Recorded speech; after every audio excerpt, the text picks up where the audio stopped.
We'll start the meeting today with another 15 minutes of silence. Just come back to your body and your breath and just be with whatever is.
Good afternoon, Jack. Good afternoon. So, I'm not by any means meaning to be argumentative, but there's some sticky points that I wanted to dig into. And I'll start with reading this David Cass quote on the wall. Thoughts and feelings will always arise. Be still means letting go of that secondary level of thought, opinion, judgment, commentary. This is what it means to stop. No thought you ever had is true. No opinion you ever held is right. Let them go. No idea of yourself or who or what you are has ever corresponded to reality or ever will. Let them go. Who then is letting them go? So if you read something like that and you think, yeah, now I'm making a choice to let go of this secondary level of thought and judgment, what's really going on there? What's really going on is the landing of the understanding. When the understanding lands completely inside of you, you'll experience a choiceless awareness, just like J. Krishnamurti refers to. You'll experience things happening without your interference. With your passive participation, you'll still be a body-mind through which events and actions continue to happen. You'll still have thoughts and feelings that come up, but your relationship to them and their occurrence will have changed forever. Mm-hmm. So would you say then that it's more like you're able to just see them and let them be, or witness them without having to interfere them, like they just don't grip as much? When the understanding lands, that process stops. The process you just described stops. There's no longer any interference. There's no longer any jolting that goes on. So that the experience of the individual body-mind is seamless. Okay. If an apparent state appears, it doesn't in any way feel like it used to. It simply has become part of the flow. So, like I said many times in these talks, when the understanding happens, your life will continue to go on in much the same way in most cases. But the fundamental difference is you will not experience it as being anything other than the flow of this particular body-mind that you're identified with, responding in the moment to whatever is in front of it, or doing, as I've said many times, the next most obvious things to do. So to try and second guess this space from the space of a consciousness that's still somewhat identified with separation is a fruitless task. You can't actually ever fully get there. That has to happen. And even though that may be frustrating for the mind, because the mind wants to nail it, the mind wants to make it happen, just like it's been taught to do over the duration of its existence. So it's frustrating in that sense, but again, really the only thing that is of any use in this situation is Buddha's words, chariveti, chariveti. Just keep going, keep watching, keep seeing what takes place inside of you and taking note of it. And that process will, in and of itself, at some point, if it's your destiny, lead to this understanding landing. And I think this is our 8th conversation. So for the sweet friends of ours that are persevering, there's something inside of them that says, ooh, there's something in this, and they're graduating or oscillating between an intellectual understanding and a felt sense, and then they go back into the intellect, and then look for markers or look for teachings to try to support them, and they read something like that, this idea of, this isn't needed, therefore you need to let it go, but they're still wildly caught in it. Charavati, just keep going, just keep going. I understand the irony of this. I deeply understand the irony of this question. But is there anything that you can share with people that will help soothe them through that process? Yes, it's the question that comes up around this understanding, is that as you begin to understand that you don't have any personal doership, this question is still there, well, what can I do? And the final answer to that, the truthful answer to that, is nothing. You have to arrive at a place where you start to trust the unfolding of your destiny, which may include continuing effort with teachings, with practices. This may still go on, but it's a gradual transformation in your relationship to that doing. And it's something that does take place over a period of time. And it's something that you start to notice almost imperceptibly as you fall deeper into this place, until at a certain point you no longer notice it because it's there completely. The subtlety of, I know I'm being argumentative, but even the idea of, yes, I'll make a choice to trust.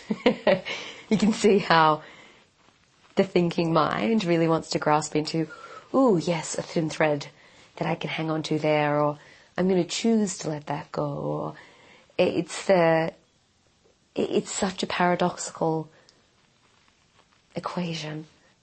Okay. I just wanted to, I've been having lots of interesting conversations, lots with myself as well, around these, the finer points. I remember you saying that there was actually a time when you realized it had taken place in you without you realizing. And you weren't actually aware of it happening in real time, which I find comforting. If someone's still with us, they're still listening, they're meditating or engaging in some sort of conscious form of presence every day, and they're starting to get a little more tense and wound up because their yearning and their longing is increasing. And they're now not quite sure. They're at a bit of a crossroads of, they understand that they need to let go and to relax the system and let consciousness move through. Yet they still need the scaffolding of all these points that we're talking to keep going. I guess what I'm saying is the idea of keep going, charavati, is that there will, or potentially will, come a point where they'll be able to look back at this friction-filled point and realize that it's dismantled on its own without them having to physically let go. Would you say that's correct? Yes, it has to happen by itself, because if you make it happen, you're still there. So that's the final paradox. In a way, all spiritual practice is about exhausting this idea of a separate you. It's just getting you to the frustrating point, and in many cases, despairing point. I think that's where that phrase, the dark night of the soul, applies. In a spiritual journey, there comes a place where you've almost let it all go, but it hasn't quite happened. And it's in that space of realizing you've been left without anything else that you can use or do, and yet it still isn't quite there. And that can be very, very painful. But that pain is also part of what will, if it's your destiny, push you towards this space of complete let go. It's that difficulty, that despair, that conviction that you've done everything that you could stand before God and look God directly in the eye and be able to be quite sure that there was nothing else you could possibly have done. And that space, what that space does, what that understanding, that seeing does, is it allows the final bits of separation to drop away. And when those bits, when those last remaining traces of separation, the last remaining traces of an idea of a separate personal will, separate doership, drop away, then for the first time there is space for something else to come in. I'm just remembering my obstetrician, when I birthed my daughter, I bundled in 3 weeks to my due date. He said, "How are you feeling?" I said, "I'm really excited about this." And he goes, "Oh." And I said, "What?" And he goes, "No, nothing." And I said, No, there's something in this." And he said, "Look, not all the times, but nearly all of the time, nature works in the way that it will make you get to breaking point. You were so desperate to birth that baby, you'll do anything, and then you'll have the baby." He's like, "You're still too delighted with the whole thing." And I remember he was spot on, and that changed. So it just reminded me of the parallel between that. It's not everyone's birth experience, but there is a point where you're like, I am just done with this, and then you end up having a baby. And I find it really, really helpful, and I know a lot of other people are finding it really helpful to talk through the mechanics of this, not in a way that means, oh no, you must suffer, but in a way that shines light on the tension points and the frustration, can be the engineer room for change. It's not just like, oh, bunk, and then my teacher tapped me on the head and blimp, I was enlightened. Or, I was presented with a single Zen koan and then dunk, instant satori. So thank you, because I know I'm drilling into little bits. On a very practical matter, how a lot of people that I'm speaking to, I can't think of a country that's not experiencing this at the moment, are experiencing enormous financial pressure. And I like that we get to talk about those kind of things, because it means there's not a hierarchy of, special spiritual things. But there seems to be a very different tone and energy now than there was, say, in 2020, 2021 with the pandemic, which was that I don't know what's happening and I'm really fearful around money.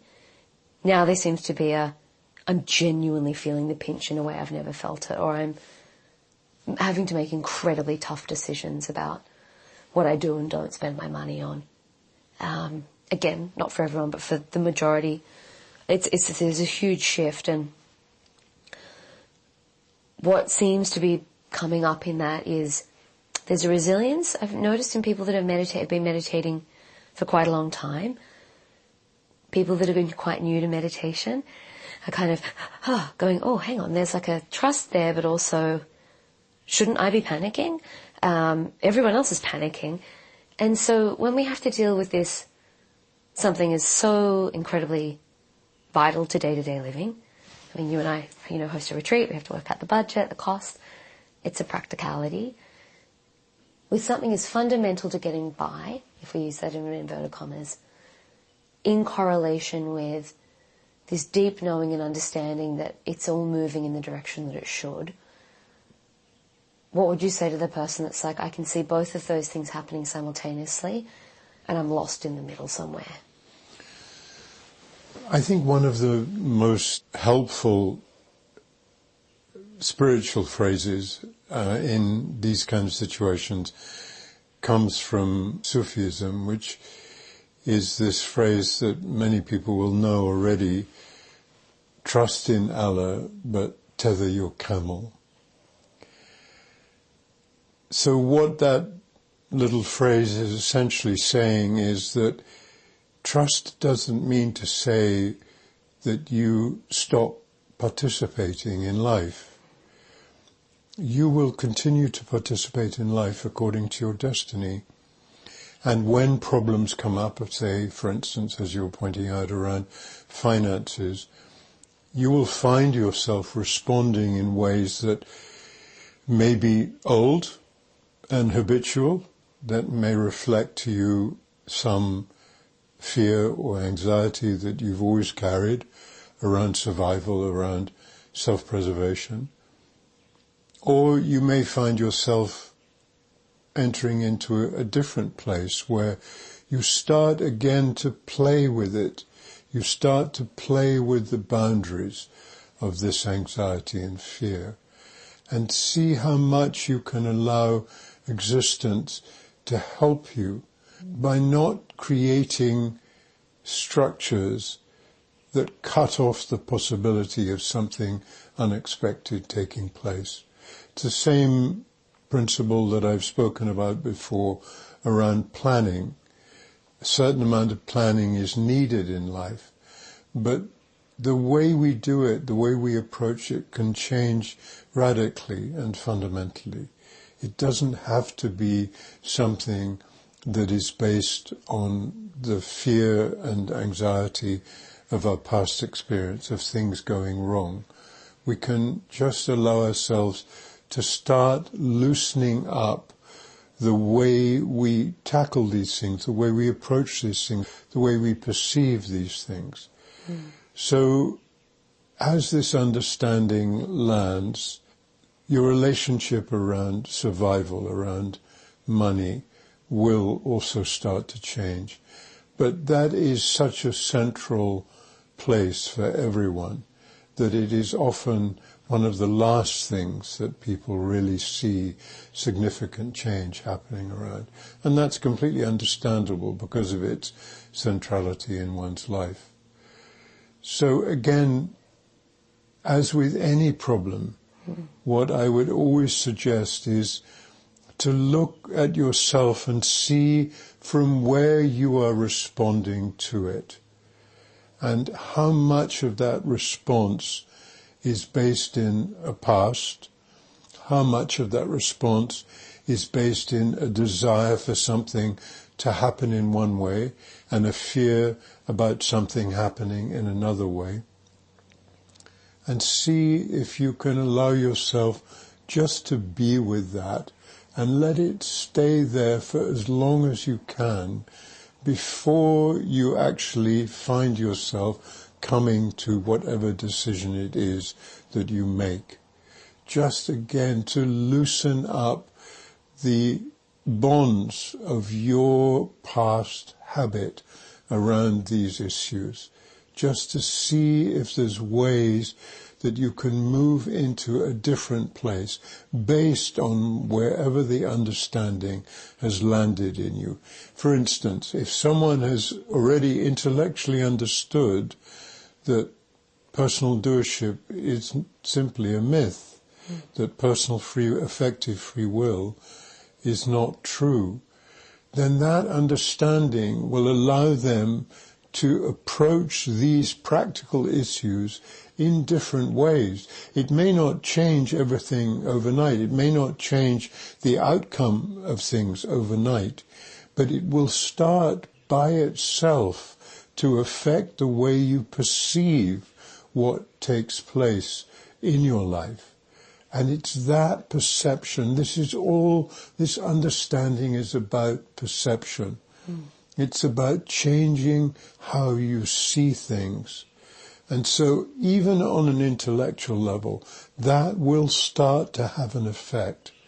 And it's more as you move into it with this playfulness, with this lightness, with this intelligence, and avoiding any stupidity by choosing some very critical decision-making that you play a game with. Obviously that isn't the way to do it, because if it does go wrong, then that can deeply affect your trust and set the understanding back.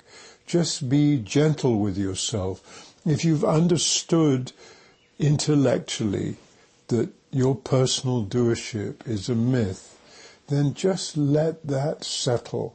And whenever you can, whenever it comes up naturally inside of you, see if you can allow the way you respond to a particular situation to change a little bit, to start to become free of the old patterns that were always there. Just that process, you will see change start to take place just by allowing that. So whatever the problem is, whether it's cost of living, finances, relationship, it doesn't make any difference with this understanding what the problem is. Of course, some problems will hit you harder than others. But basically, whatever the problem is, this is the way that you can find yourself going into a playful approach with this understanding. This understanding is not designed to make you more unhappy. It's not designed to bring more suffering. It's designed to alleviate those burdens by you seeing clearly that those burdens have been based on a misunderstanding, a misperception.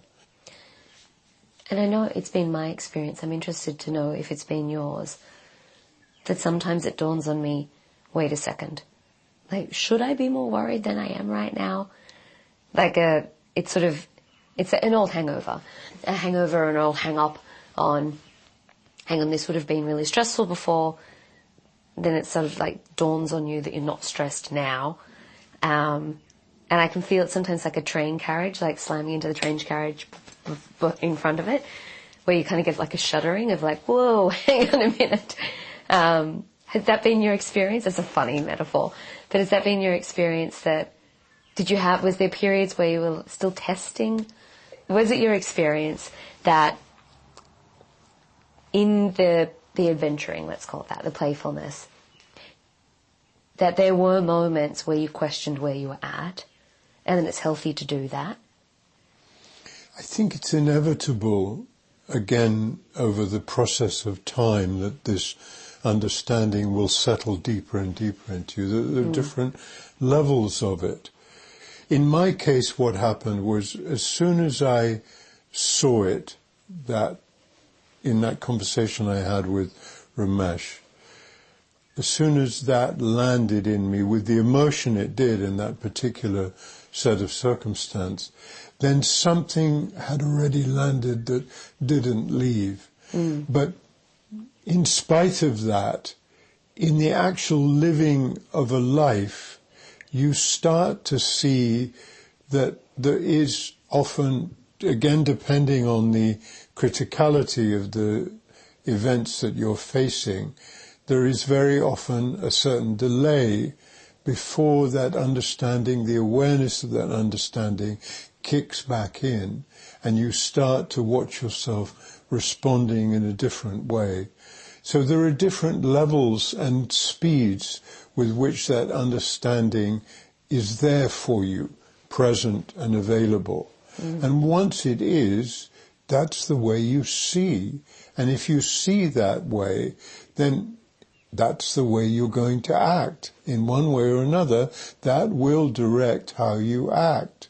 But of course, it won't actually be you doing that. It'll be the understanding that has come and directed that response within you. You won't have decided, now I'm going to put the understanding in practice. You will have remembered the understanding, and that will then dictate and steer and guide what happens through your body-mind. And speaking of Ramesh, this feels like a nice tie-in. Could you define the difference between the thinking mind and the working mind? Yes, it was a concept that he had, and I think it can be very useful for people. So The thinking mind is the mind in its normal crazy state. So jumping hither and thither from thought to thought, getting obsessed with thoughts, getting caught into daydreams. The mind that we all know and hate, at least sometimes we hate it. That's the average mind in the average human being. The working mind is when the mind is addressing itself to a particular task. And that's why Ramesh called it the working mind, where you find yourself engaged in an activity that completely takes all of your attention. And I think it's quite familiar to most people in whatever work they do, that when they're in that space, one of the qualities of that space is time is gone. That it's impossible any longer to have any real sense of the passing of time, because you are so absorbed in the moment with whatever activity is that you're doing. So working mind is a description of when the mind becomes completely absorbed in a task and all of its energy is focused on that. And that is not the stillness and silence of meditation, because the mind is still active, but it can very much be the springboard into what I would call a deeper meditative state. For instance, many times scientists have reported that they will spend years and years working on a particular set of equations or set of calculations, and then one day, suddenly the answer is there. It suddenly appears from nowhere, not really connected to all of the time that they spent with those calculations.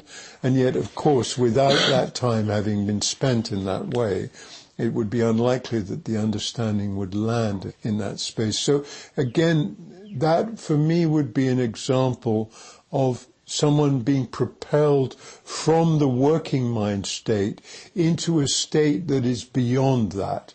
Like I think Einstein said that his famous equation came to him from outside. And then there was the other classic example that most people would know of Archimedes in the bath. And the same thing happened to him when he was least expecting it. Suddenly there was a space that opened up. And that space I would describe as a meditative space. Mm. There's a whole Vedic train of thought that leans itself very easily into this, that there's no such thing as your idea or even an idea. It's just ideation in consciousness. And we're just a receptor to it. We open ourselves up to it, or we don't even. And the idea will filter down into multiple humans at a singular time. And some will take action on that and others won't. I think we've all had that experience of being like, wait, I have that exact idea, like for a script or a movie or a business or whatever it is, and it's literally being executed in the exact same way we thought about it. And I love this. I mean, for me, this is so exciting.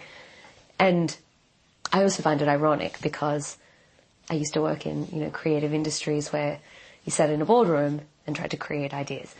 And in an airless, fluoro-lit space with lots of sticky notes and highlighters, and everyone was trying to force an idea or force creativity.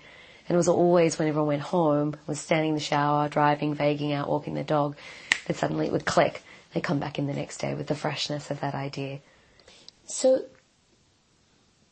if someone's destiny is to be aligned with a lot of creativity, a lot of ideation, do you feel it's extra important for those particular people to actually invite in more relaxation and let go, to allow that channel to open?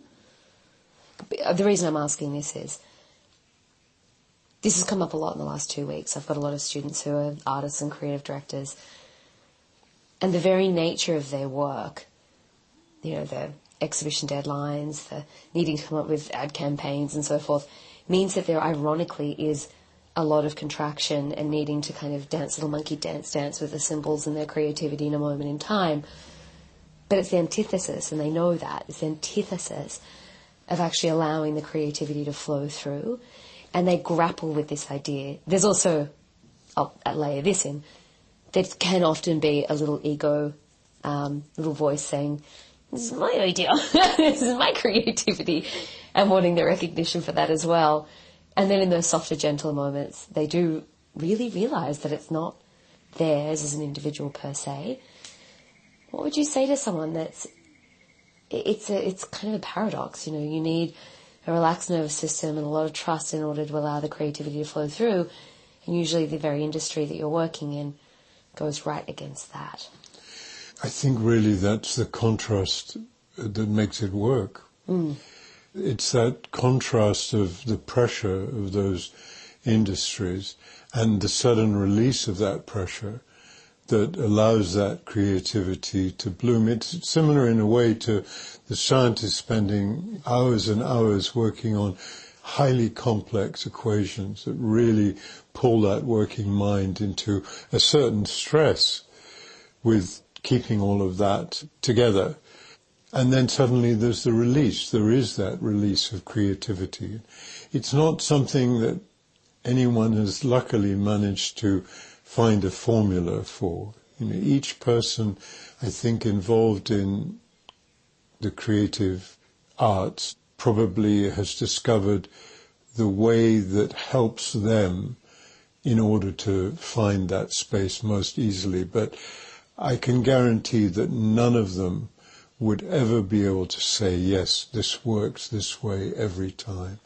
It's just not in your control, and it's particularly obvious it's not in your control when you're dealing with something that always has a feeling that it comes from somewhere else. Most artists, most creative people will always speak about this feeling of being a vehicle for something else. The classic example was Leonardo buying that piece of marble and saying that he saw the sculpture that was trapped inside it and all he had to do was take away the pieces. It's just about finding ways where you can be in that space of activity and yet that activity not coming from a separation.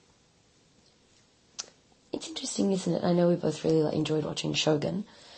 You know, and I love a lot of the Zen teachers and the Taoist teachers. They were all artists. If they were interested in spirituality, they were interested in the arts. Tea, the way of tea, calligraphy, poetry. You don't see that as much anymore, where there's a big crossover often between the pursuit of, you know, the spirit and also the pursuit of creativity. They seem to have separated out. I don't know if it's the economy or... I'm not sure the reason for that.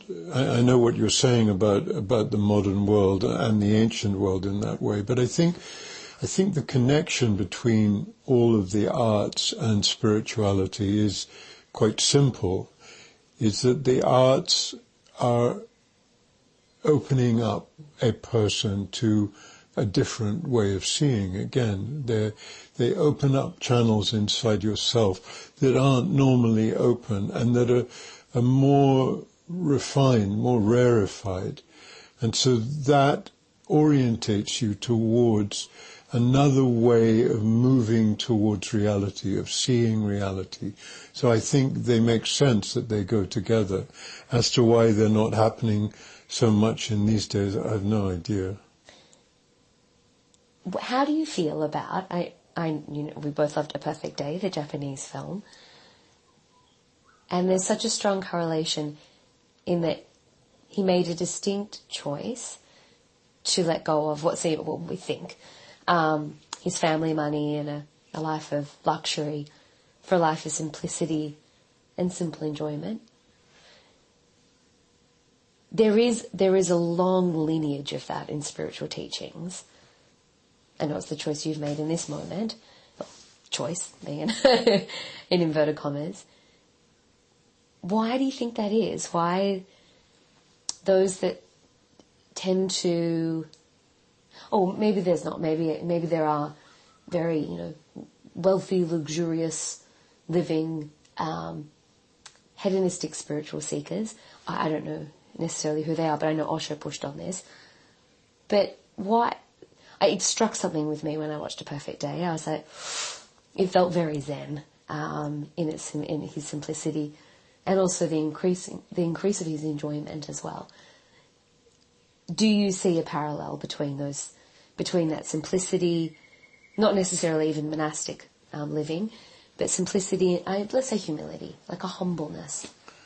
The primary activities in the manifestation are not necessarily suited to the inner world. They're all about the outside.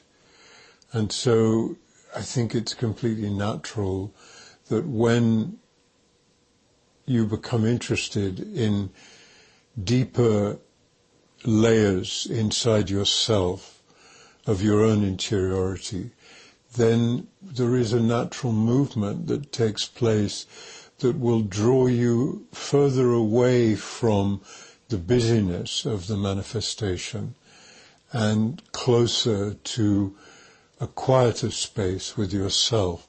It's not always the case, and of course there are many instances that have been recorded where enlightenment happens in the strangest conditions.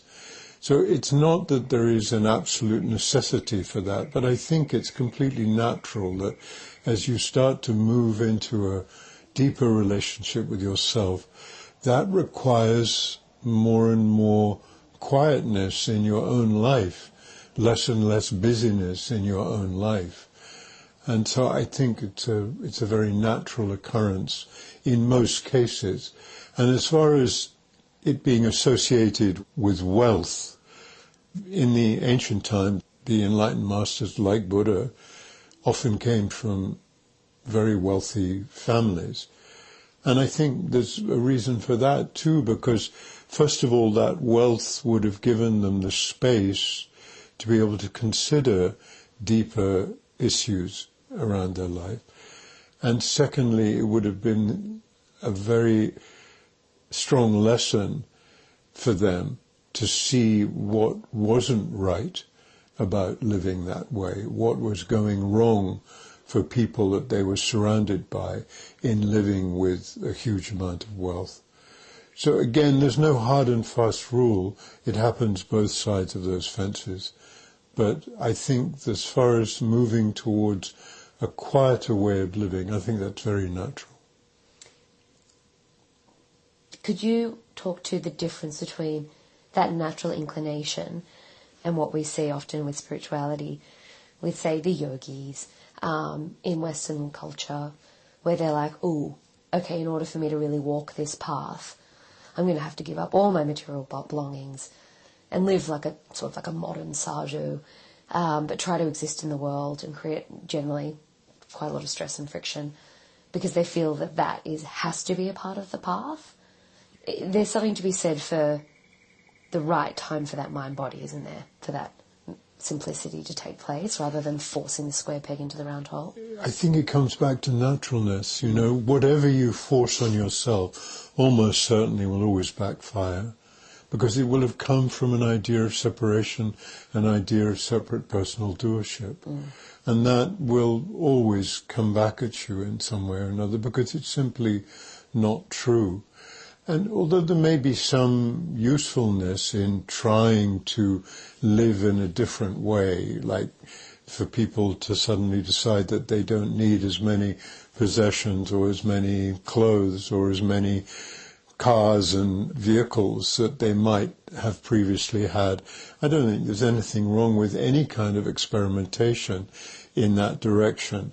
But when it becomes a show, when it becomes an act, when it isn't based again on an understanding that is present and there inside yourself, then sooner or later, if you're lucky, it will be exposed. Beautiful. Thank you. Great, Jack. So, as always, we'll end this talk with another 15 minutes of silence. Just take your attention back to your breath, your body, and go inside and be with whatever is.